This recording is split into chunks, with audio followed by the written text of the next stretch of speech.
students, teachers, friends, and family, welcome. We gather here today to celebrate West Wind School's 50-year anniversary and honor our noble martial arts heritage and history. Chapter 1, the All-Powerful. The story of West Wind Schools begins 3,000 years ago. We start our journey in an unexpected place, ancient Greek mythology. Meet West Wind School's original founder, the mighty Hercules, strongest man in history, son of the god of thunder Zeus, born on earth to a mortal woman. Now, how does the myth of this ancient Greek demigod end thousands of years later with us gathered here to celebrate West Wind's silver anniversary? That is an epic tale, one that we're all a part of. Born half mortal on earth, Hercules' greatest wish was to ascend to Mount Olympus, the city of the gods. But first, his celestial father Zeus required Hercules pass 12 superhuman tests to prove his worth. Hercules' first challenge was to slay an invincible lion, terrorizing the town of Nemea. No ordinary big cat, Zeus bewitched the lion of Nemea to be impervious to all weapons, while the beast's claws and fangs would tear through the strongest armor like tissue paper. How could Hercules defeat such a demon? The answer would be the spark that starts our story thousands of years ago in the tiny Greek town of Nemea. The demigod Hercules approached the wild monster empty-handed, without any shield or sword. The two warriors circled, looking for an opening. No weapon could defeat the creature, no armor could defend against it, so Hercules would fight like a lion himself, teeth, claws, hands, and feet, until one of the combatants lay dead.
Hercules and Nemean lion.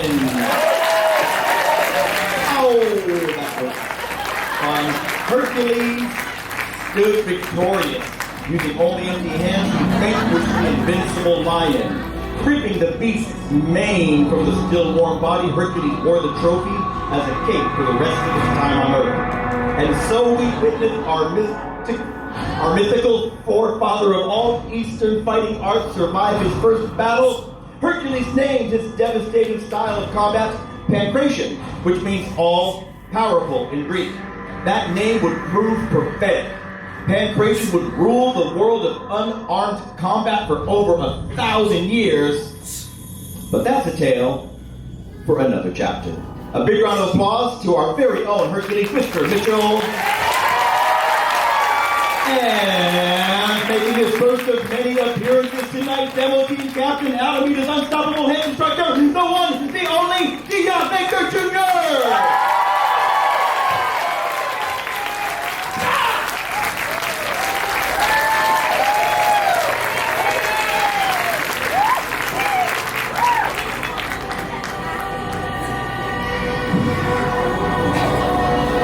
Chapter 2, The Cook Who Became a Warrior.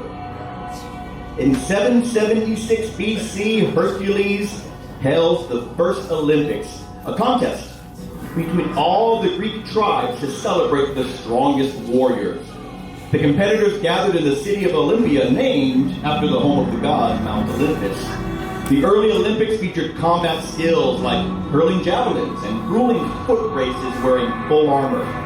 The grand finale featured a no-holds-barred wrestling match with only one victor left standing to receive the coveted crown of the gods, the laurel wreath. The only rules for this style of combat were no fighting or eye gouging. Everything and anything else were allowed, including killing your opponent.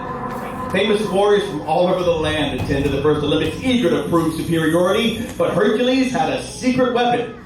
The cook in his mother's household was a powerful giant who could carry a bowl over his shoulders.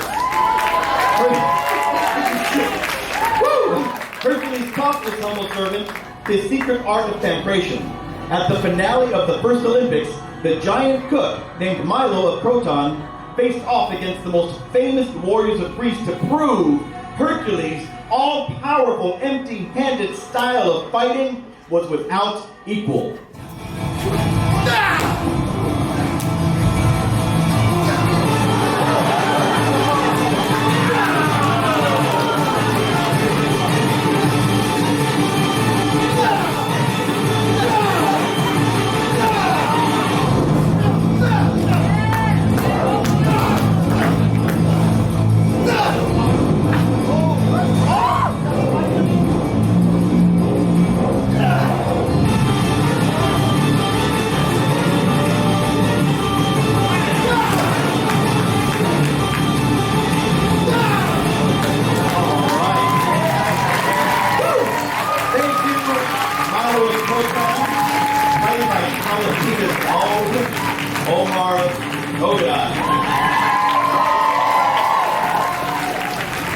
Crowned with the laurel wreath, Milo of Croton remained undefeated for the next 6 Olympics, an unstoppable reign of 24 years. Hercules' vicious hand-to-hand wrestling style spread throughout the armies of Greece to become a feared aspect of every soldier's arsenal. Hundreds of years later, our ancestral all-powerful martial art would be taught to one of the greatest warriors in history, who would use it to conquer the known world. But my West Wind family, that is a story for another chapter. Thank you to our founding fathers, the mighty Hercules, played by the Commissioner, and Milo of Croton, played by Omar Kogadai.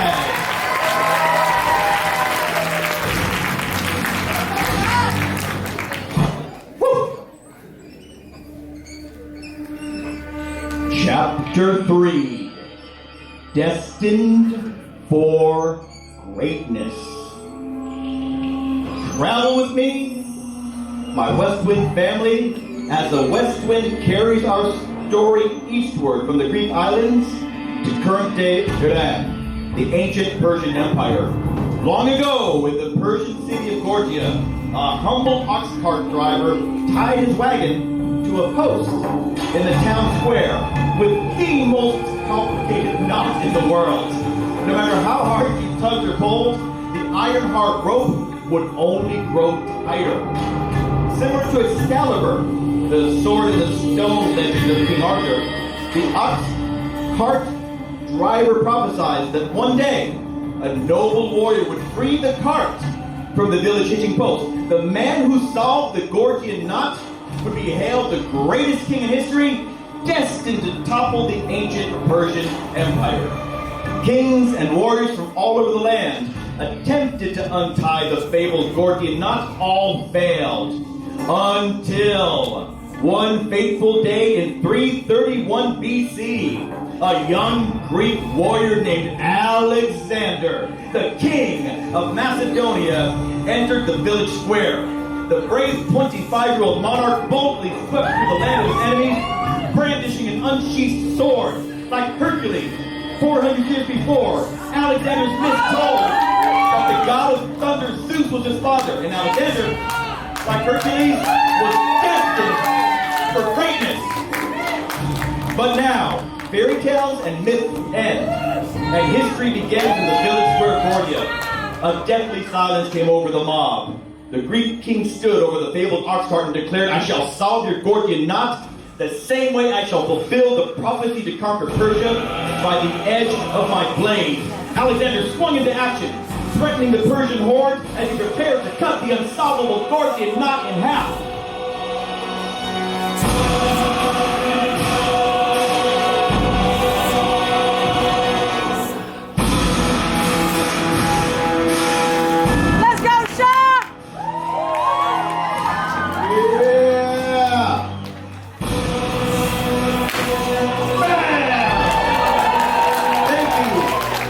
Very own Alexander the Great, Senior, Pen, Instructor, Mr.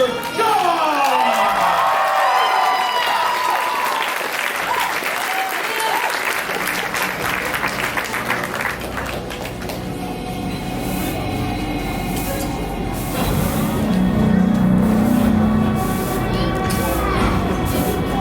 Chapter 4. The all-powerful earns its name.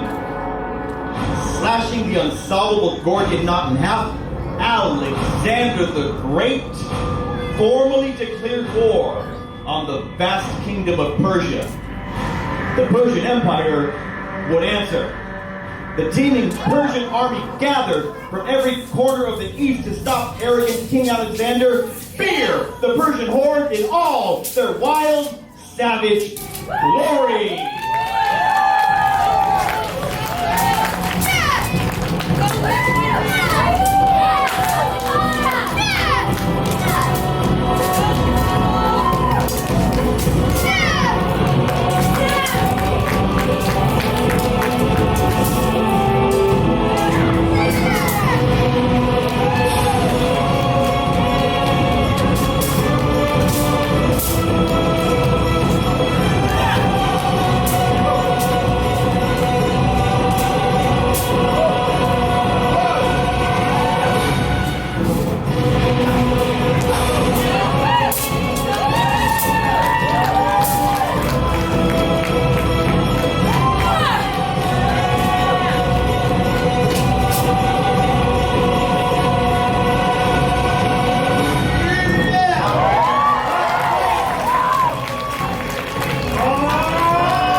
Fighting our translation, the all-powerful would earn its name or retreat into obscurity.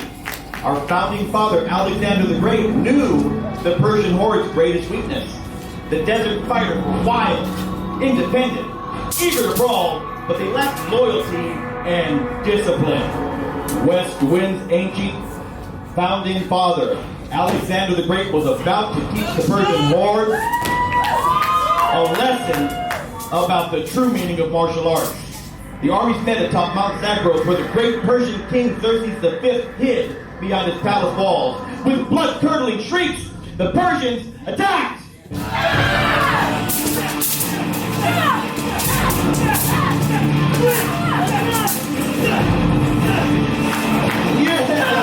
All right. Thank you, Greeks and Persians. The Persian army for the first time met the all-powerful Greek phalanx. The Persians rallied, sending twice the warriors to break the iron wall of Greek shields. The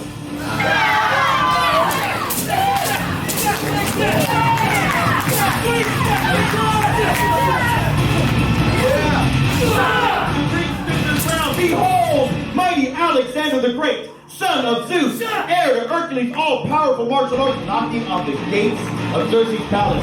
The Persian army picked up their fallen warriors for one last desperate assault.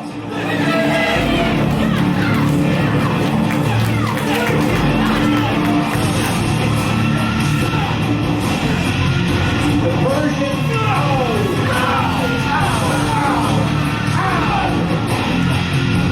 Empire fell. One last big round of applause for our fierce Persians and Greeks.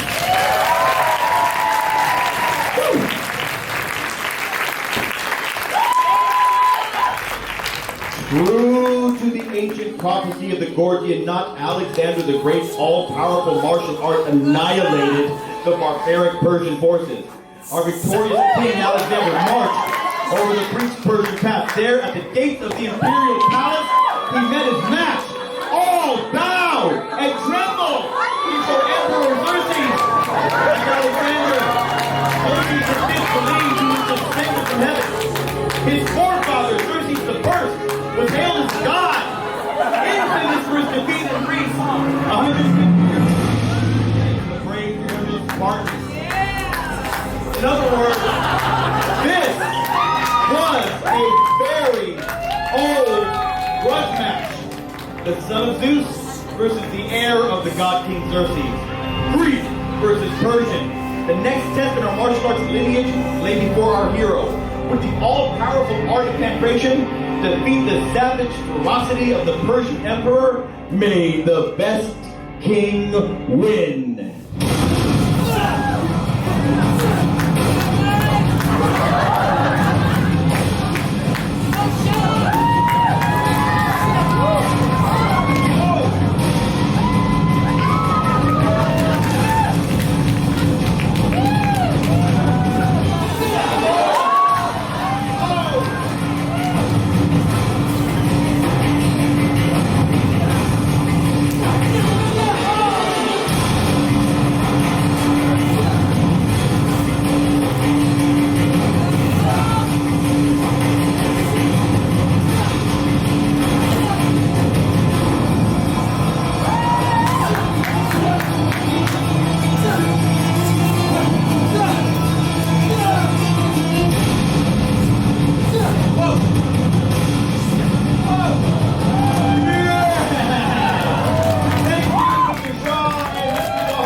Martial arts given to Greece by the mighty Hercules, Mardi Gras around. Alexander the Great vanquished the Persian king Xerxes V. Thanks to our ferocious Xerxes, played by Piedmont's assistant head instructor, Mr. Sahal. Grand story conquest.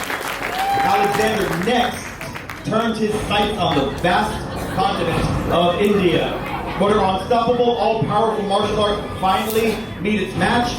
That, my dear West Wind family, is a tale for another chapter.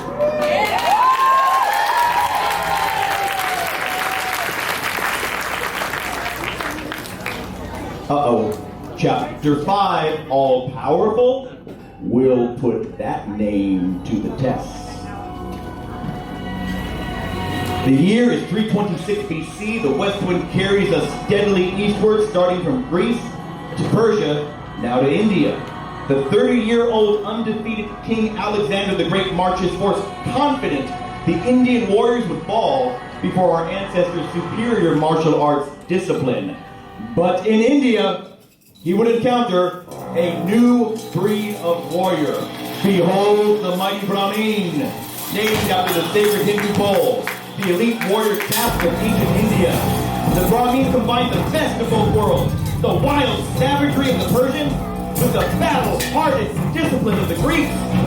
Their style of martial arts was named Vajra Mushti, which means diamond fist. And just like King Invasion, it too had never seen defeat.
the Greeks squared off against their new foe. This would be the battle to end all battles and bring us one step closer to learning our noble warrior heritage as we celebrate our silver anniversary. The king of the Brahmin, a fearsome veteran warrior named Porus, steps forward. All-powerful! King Porus called out across the battlefield, mocking Alexander. We'll put that name to the test.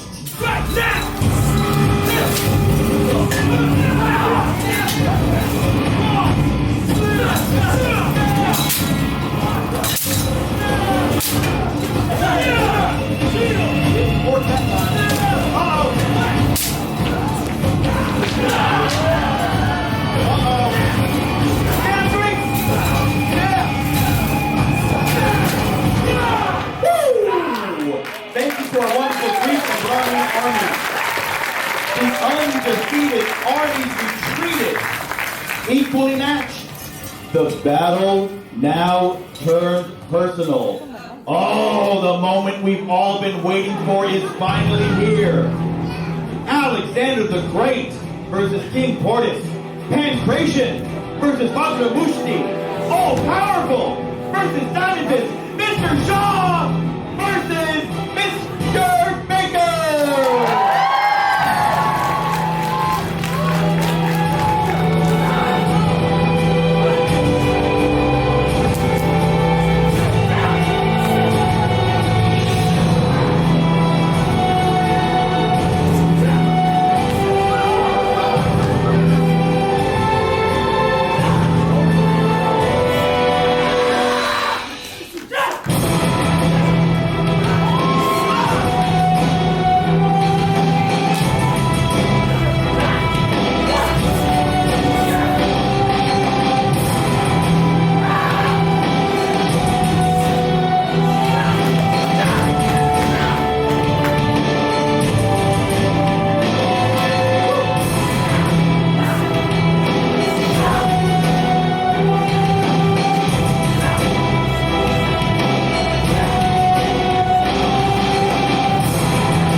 The two warrior teams retreated to opposite banks of the Ganges River, neither able to get the upper hand. Suffering crippling wounds, Alexander gathered his battered troops for retreat, his empire finally cut off in northern India. But the Brahmin were very impressed with the Greeks' empty-handed fighting and incorporated many of the stances, strikes, and throws into their fierce Indian combat style. We give thanks to Alexander the Great for bringing pancration to India, for without him, we would literally not be here tonight, and Westland schools would never exist. So one final round of applause for Alexander the Great, played by your one and only Mr. John John! As for the undefeated Brahmin, they now possess the greatest fighting style known to mankind, a combination of Hercules' classic all-powerful wrestling paired with the savage kicks and crippling diamond fist strikes. Hundreds of years later, this elite martial arts would be taught to the most legendary, influential warrior in the history of hand-to-hand combat. But guess what? That story is going to have to wait for another chapter. Thank you to our ferocious Brahmin warriors led by King Porus, Dion Baker Jr.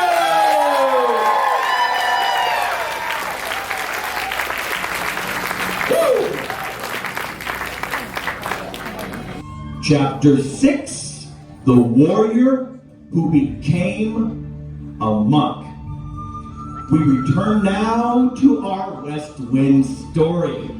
We've gone from Hercules to Alexander the Great to the Brahmin warriors of India. Now we fast forward from 326 BC all the way to 420 AD, 600 years later. For centuries, the Brahmin caste continued to refine their unique combination of Greek pankration and Indian Vajramushti. One of the most aggressive disciples of this invincible fighting art was a wealthy prince born into the noble Brahmin Pallavas family of southern India. Although Prince Pallavas was trained from birth to lead his prestigious clan's army, the young warrior decided wealth and luxury were not for him. So he left his royal family to become a penniless Buddhist monk. He wandered northern India and crossed the Himalayas, where he was given the name Bodhidharma and declared the 28th direct descendant of Buddha. Bodhi means enlightenment in Sanskrit, while Dharma means law, a fitting name for a disciplined Brahmin warrior who chose the path of enlightenment. Thank you, Bodhidharma. Bodhidharma crossed Tibet and entered China. Legends of this unique Buddhist monk, born a royal warrior, went before him, and the Empress invited Bodhidharma to her imperial court. Empress Wei sneered at the skinny, bearded hermit in his rags, and doubted the great man's legends could be true. I am told your wisdom is matched only by your fighting skill, the Empress sneered. Impress me, and I may let you teach in my court. I have nothing to show you, the holy man answered cryptically. I come to you with only my empty hands. Now, while the priest meant this as a Buddhist lesson, the arrogant queen took offense. If you are nothing but an empty-handed beggar, then my soldiers' weapons will cut through nothing when I order them to kill you. They will strike only the empty air around them, Bodhidharma calmly replied. With a curt nod, the Empress ordered her royal guards to attack.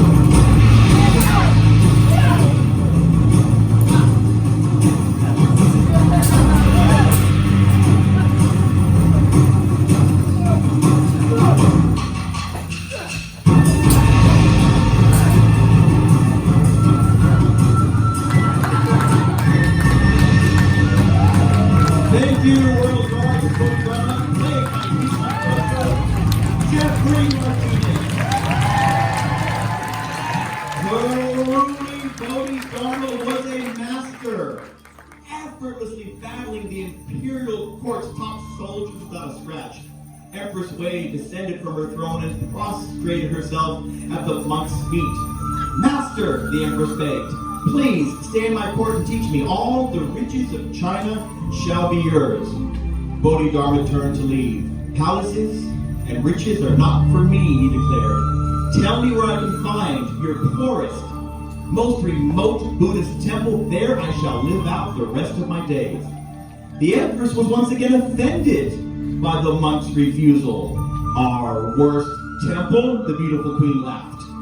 Find the monastery of the little forest in the east. It's a pigsty filled with lazy, filthy monks, perfect for a beggar in rags like you. I shall find this temple in the little forest, the priest replied. How do you say the name in Chinese? Little is Shao in Chinese, her royal highness sneered, and forest is pronounced Lin. Ask for the Shaolin Monastery. The Shaolin Monastery, Bodhidharma smiled. I shall make it my home. But that, my Westwood family, is a story for another chapter.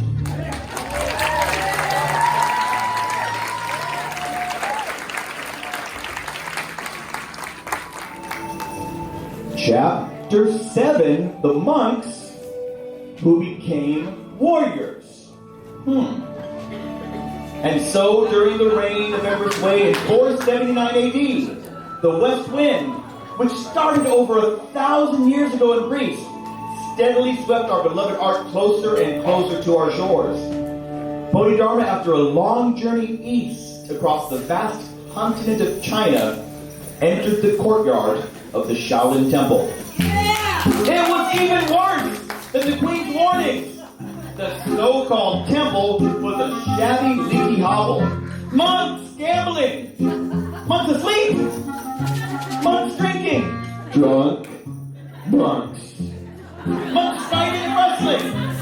Ignoring the chaos of the courtyard, without a word, Bodhidharma went to a corner of the Shaolin temple, faced a wall, sat down in an exotic lotus-shaped pose, and stared without blinking at the stone wall.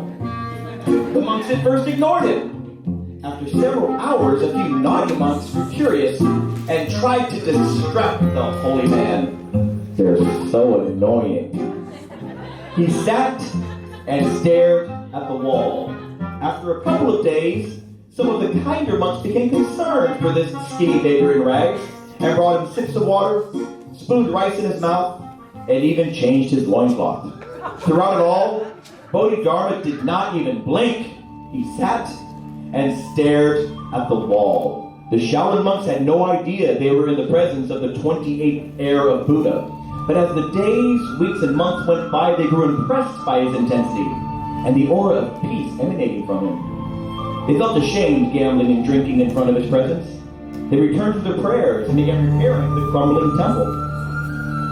Throughout it all, Bodhidharma sat and stared at the wall. Monks began to join him in seated meditation, finding contentment overcome them after sitting with the holy man. Years passed, and legends grew of this intense Buddhist priest and his reverent Shaolin disciples. Pilgrims flocked from all over China to witness the strange Shaolin monks and their immovable Indian leader sitting in front of a wall in quiet meditation. The temple grew respected and wealthy. Bodhidharma sat and stared at the wall for 9 years. Then one day, he spoke. Our spirits are now pure, the holy man rasped, his first words in almost a decade. But our bodies have withered. It is time to make both equally strong. Miraculously, the starving monk rose to his skinny legs, and at first slowly, as blood flowed through his limbs. But then stronger and stronger, he began walking through the stances and strikes of the Brahmin warrior's sword dance. One of West Wind's traditional kata, unchanged for over 1,500 years. The monks, enthralled, copy him, finding joy in the exotic fighting styles of the Indian Brahmin.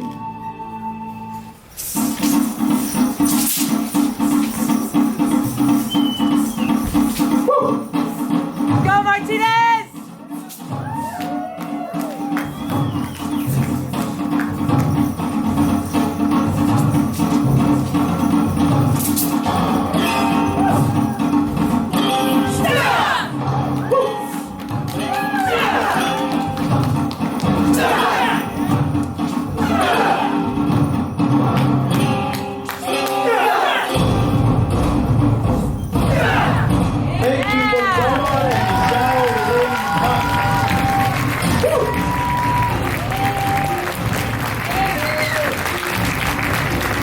So began the legend of Shaolin.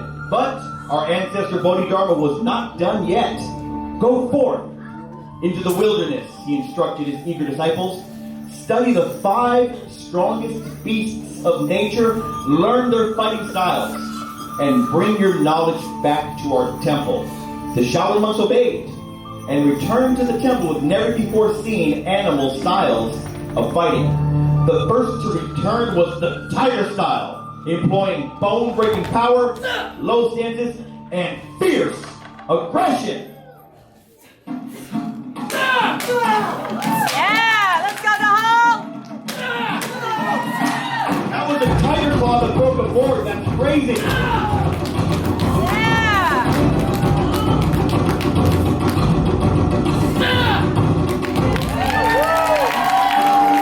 Thank you, tiger style. You broke a board with a tiger's claw. Great job. Next came the disciples of the crane. The opposite of the mighty tiger, the Shaolin monks Go, girls! were graceful, swooping, flying, effortlessly balancing on one leg. Go, Chad!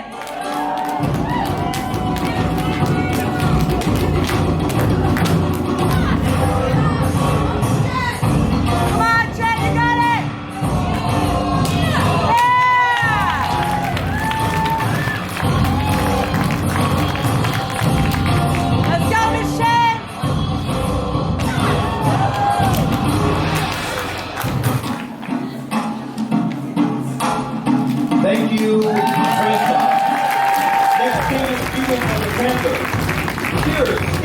precision, the panther delivered an unstoppable barrage of fists and breaking claws. Yeah. Whoa.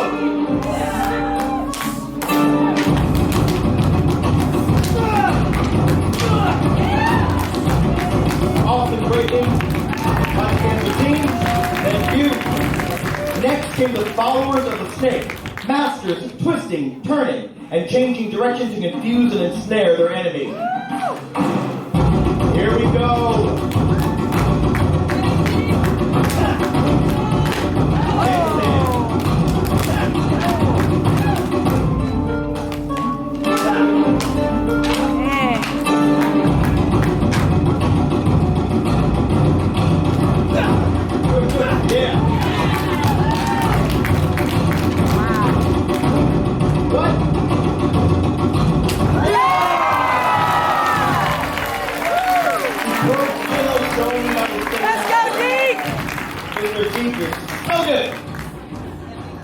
The Fire Team said they had studied all animal styles and combined them into the master, the dragon style. Yeah! And combined the best of all four animals. The cunning of the serpent. Yeah, Whoa!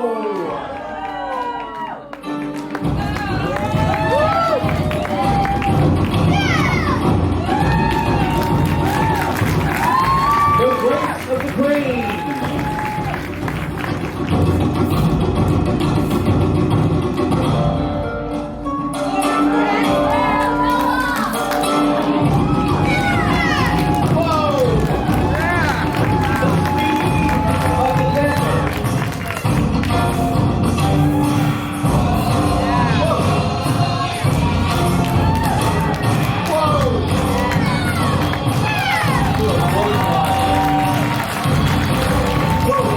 And the power of the tiger.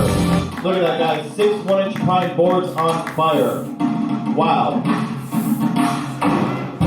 Whoa. Yeah. Thank you, Dragon Team. Only a true master could combine all the different animal styles. Ladies and gentlemen, we're in luck because that master is amongst us.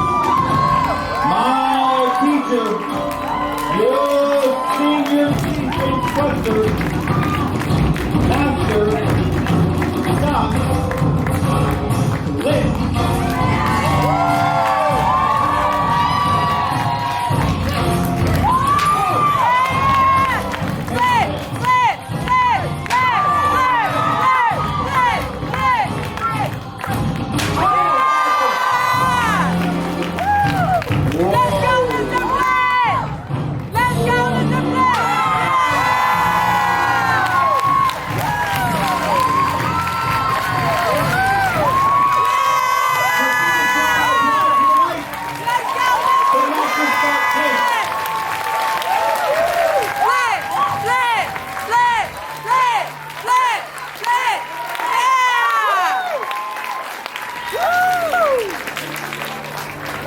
We should all go home right now. It won't get better. Or maybe it will. Bodhidharma gathers his Shaolin disciples. You have developed the 5 fingers: tiger, crane, panther, snake, and dragon, which form the unbreakable fist of the Shaolin Monastery, the wise man said. You have attained Kung Fu, which means mastery through hard work. And so, we come one giant leap closer to understanding our martial arts heritage. We at West Wind are descendants of Shaolin Kung Fu. Next, our fighting art would continue its unstoppable eastern journey from Greece to Persia to India to China. Kung Fu would find its way overseas to the land of the rising sun. But as I like to say, that is a story for another chapter. Thank you to our Shaolin monks. And one one last big round of applause for his portrayal of Cody Garna, the amazingly talented Jeffrey Martinez. Woo!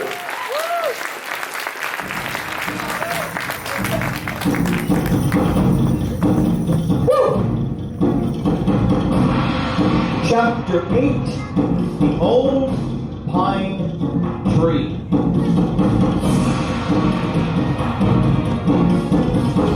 The Shaolin Temple would reign supreme as a bastion of Kung Fu for over 1,000 years, but then in 1641, the Chinese Emperor Qing grew fearful of the famous warrior monks whose fighting skills were superior to his own army. The jealous emperor invaded the temple, executed the 1,000 monks trapped inside, and burnt the Shaolin monastery to the ground. Only 5 surviving monks escaped the destruction of Shaolin and scattered across the country, fleeing the emperor's troops. One of the escaping Shaolin monks crossed the Sea of Japan and landed in Kyushu province. There he taught Buddhism and Shaolin Kung Fu to the noble Yoshida samurai family in the Yoshida family's Buddhist temple at the base of Mount Futai.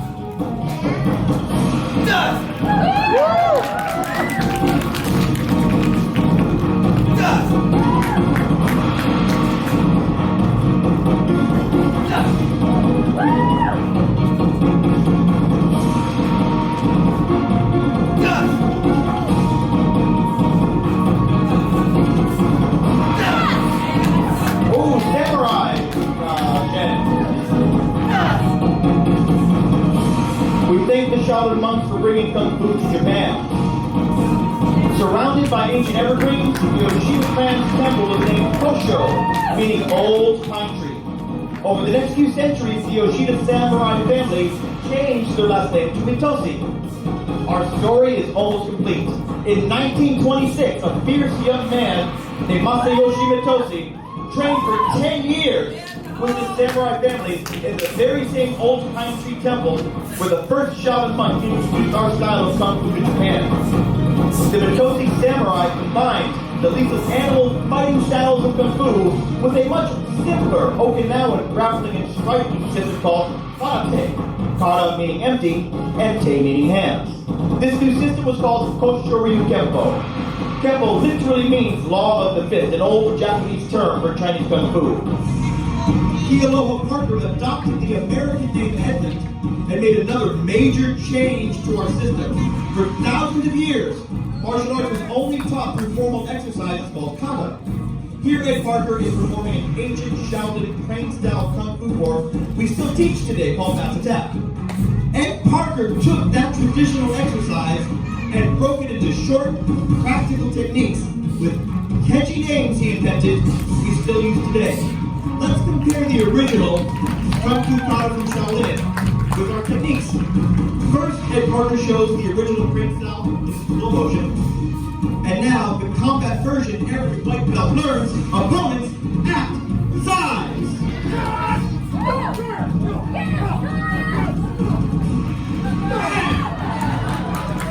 Good. Mr. Parker next demonstrates a slowing crane move from his beam. Surely every orange belt will see the hidden whirling blades in this kata.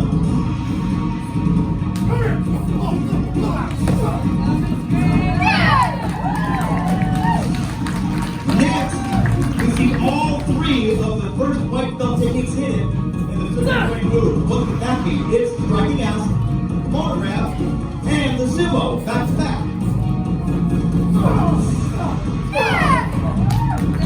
Some of our Western schools techniques are still exactly the same as the original 1600-year-old Shaolin Kung Fu Kata.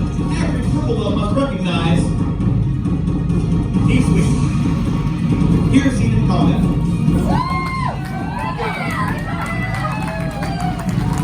All of our self-defense techniques come from these ancient Kung Fu forms, and yet when performed as kata, note how the techniques of that mass attack are hidden behind the beautiful original Shaolin crane style.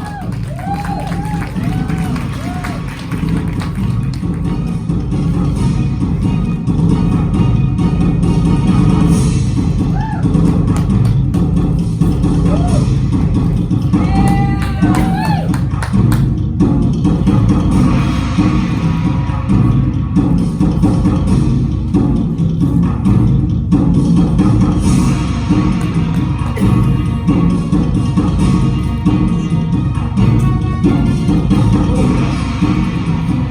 thank you for the discovery of the new move in our conference reform.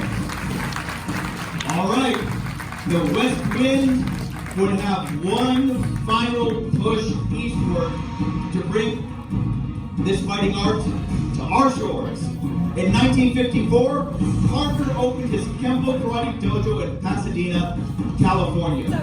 There he awarded black belts to many famous martial artists, including, I'm not kidding, 50s rock star Elvis Presley. In 1962, Parker awarded the black belt to a tough Californian named Al Tracy.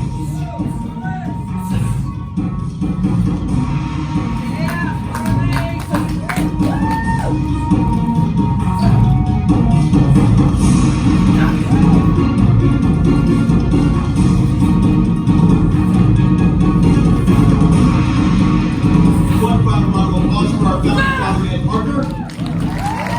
Parker's student, Al Tracy, continued to evolve our system, creating all those confusing A, B, and C variations of the original techniques, which we still teach today. Al Tracy passed away last year. Mr. Smith, Mr. Morris, and I, along with the highest-ranked martial arts master in California, attended Tracy's memorial service. At the memorial, Al Tracy's student Richard Lee was guest of honor. Al Tracy awarded the black belt to Richard Lee in the 1960s, continuing our millennium-old legacy of excellence. Thank you, Al Tracy. In 1967, we're getting close. Tracy's student Richard Lee opened his dojo in East West in Alamo. He's still teaching there today. I mean, literally. While we're here, he's at his dojo. And now, finally, I can proudly announce the birth of West Wind School. Richard Lee taught our founder, Ron Lee, who opened his first school on San Pablo Avenue in Berkeley, California, 50 years ago, September 15th, 1969. Thank you, Richard Lee, for teaching our founder. Oh, to represent Ron Lee, the only martial artist worthy is the current world Kung Fu headquarters model of the martial arts, Mr. Baker. Our founder gave this dojo West Wind to remind all future students of our ancient heritage. As the martial arts traveled east before an unstoppable wind blowing from the west. Master Lee returned to China in the 1980s to study under Grandmaster Han. Grandmaster Han is the highest ranked martial artist on the planet. In China, they don't give out belts. They rank you by generations away from the original fall of Shaolin Temple. Master Lee's teacher, Grandmaster Han, is incredibly high ranked as a fourth generation practitioner. In China, the lower the number, the higher your skill level. Master Lee was invited to compete in the 1987 World Kung Fu Championships. Western Schools was the first and only team from America ever invited to compete in this elite tournament. Our founder took his top black belts, our very own Scott Flint and Jack Morris among them to compete. I was a humble orange belt at the Alameda Dojo at the time, hoping the team would make us proud. And guess what? Master Lee brought back the first place trophy with the promoted to Vice President of the World Kung Fu Headquarters, certified a fifth generation practitioner, the first American ever certified of the World Kung Fu Headquarters, and the highest ranking non-native Chinese martial artist in the entire history of Kung Fu.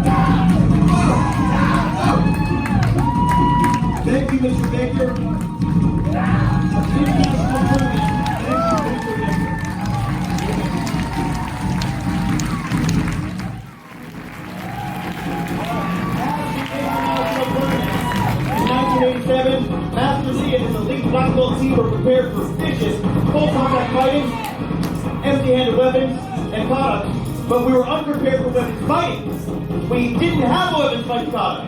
So Master Lee asked his strongest, most intense students, a 19-year-old 6'4" giant named Scott Flint, to develop a spear versus three-sectional kata to win the World Kung Fu Championship. We still teach that original kata to this day, and here, Mr. Flint's son, Jared Flint, will carry the torch for his father, wielding the razor-sharp wushu spear. And his competitor will be my son, Aaron Thompson, wielding the three-sectional staff in a reenactment of the 1987 World Kung Fu Championship Weapons Fighting Division.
But wait! Aaron's twin brother Dark Thompson wants a piece of that Flint action. The fight isn't over yet!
In 1986, Mr. Flint taught a teenage white belt who would go on to lift West Wind to never-before-seen heights. That 15-year-old white belt Mr. Flint taught 33 years ago was none other than the author and narrator of tonight's play, our senior chief instructor, Chris Thompson! In 1995, after 8 years of hard training, Scott Flint awarded the Bok-fu black belt to Chris Thompson. But that was just the beginning of Mr. Thompson's training. That same year, Master Lee decided to accept Mr. Thompson as his personal student and protege. Mr. Lee had one goal in mind, to make Mr. Thompson the next chief instructor of Westwood Schools. For 3 years, 6 days, 12 hours a day, Master Lee and Mr. Thompson spent every moment together at our Berkeley dojo. And our founder taught Mr. Thompson everything he knew about running the perfect martial arts system. In 1998, Rodney promoted Mr. Thompson to chief instructor. Master Lee certified his personal student, Mr. Thompson, as the World Kung Fu headquarters as a 6th-generation practitioner. As a 27-year-old martial artist at the time, Mr. Thompson is still the youngest 6th-degree master ever in the history of the World Kung Fu headquarters. And with the passing of our dear founder, is now the highest-ranked American in the World Kung Fu headquarters register. Master Lee passed away on September 15, 2007. We held on until the anniversary of his beloved Western system, and we honor his memory today by carrying on his legacy. Which brings us to present day right now.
electricity in the air. Space and time was from Hercules defeated the Nemean lion. To Alexander the Great. To the Persian horde. To the Roman warriors. To the legendary Bodhidharma. To the Shaolin Temple monks. Across the sea of Japan. To finally land in America and Hawaii. All the way to California, to our founder, Ron Lee, who started West Point Schools, San Pablo, University, Berkeley, 50 years ago. Congratulations! West Point Schools, on your first 50 years. Thank you, teachers. Thank you, students. Thank you, parents. Thank you, families. Thank you, friends. Thank you.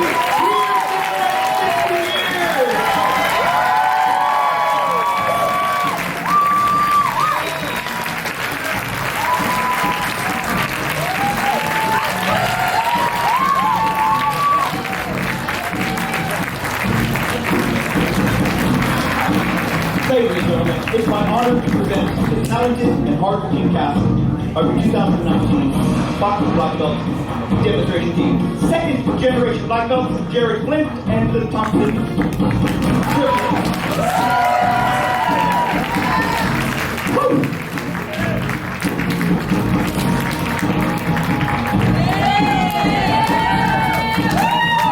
From the Persian horde, Miss McCutcheon and Miss Dumas.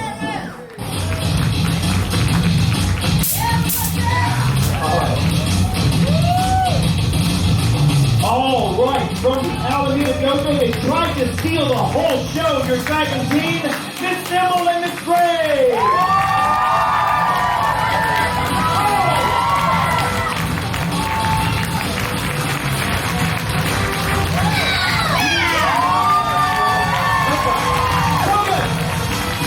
Meet my dojos, Mr. Simpson and Mr. Lengo.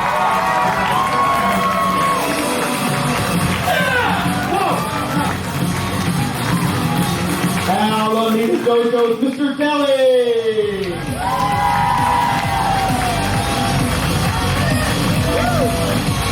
Your train team, Miss Carter and Miss Chen.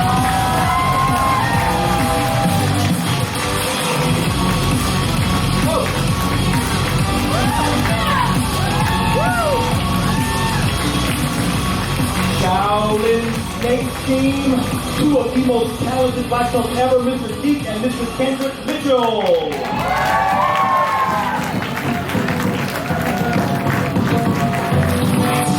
From the Berkeley Dojo, Cancer team, Mr. Wong and fastest ever from white belt to black belt, Mr. Smiley.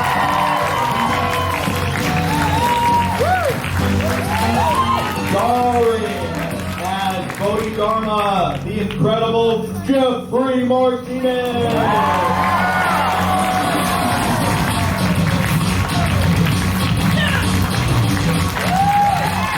Our returning favorite of the demo stage, 7th Street Black Belt, Omar Coconut!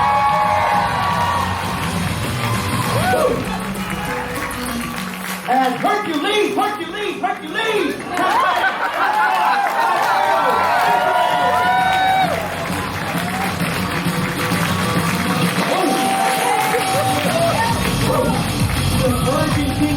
Team on top, position head instructor, under the hall. Yeah. Lord Demo Team Captain, Alameda head instructor, and Coral Kung Fu headquarters model of our arts, Dion Baker Jr.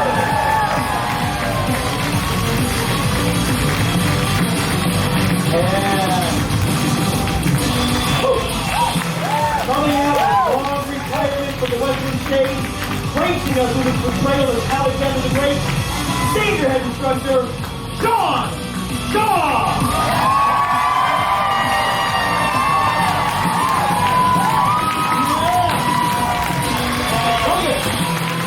Ladies and gentlemen, show your love, the Western School 50 year anniversary demonstration